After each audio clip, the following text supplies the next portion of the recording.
Hello, this is Sania Patel and you're welcome to HW News English.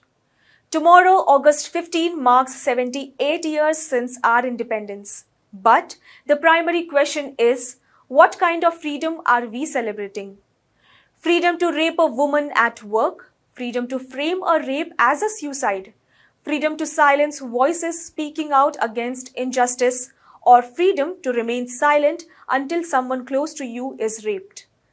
According to a report from India Today, Dr. Subarno Goswami from left-affiliated Joint Forum of Doctors, who was also present with the family of the victim at the time of autopsy, claimed that the victim could have been gang raped.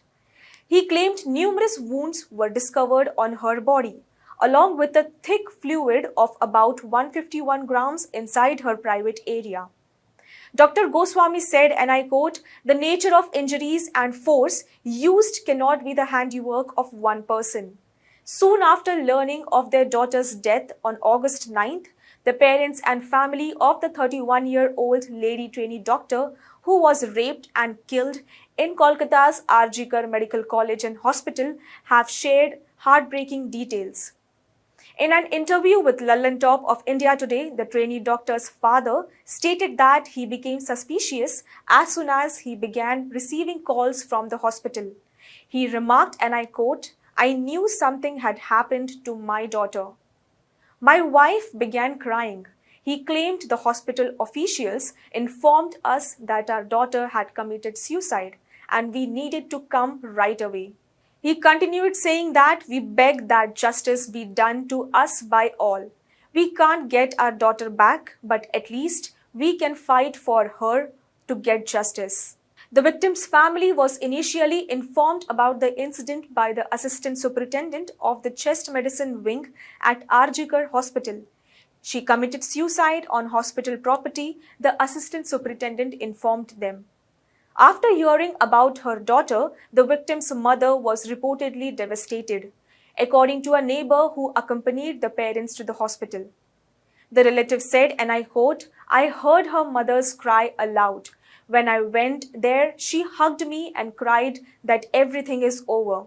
She told me her daughter has died by suicide as told by the hospital." The relative claimed that they were forced to wait outside for 3 hours after arriving at the hospital. The relative further stated the parents pleaded before the hospital authorities to show them their daughter's face, but still, they were made to wait for 3 hours long.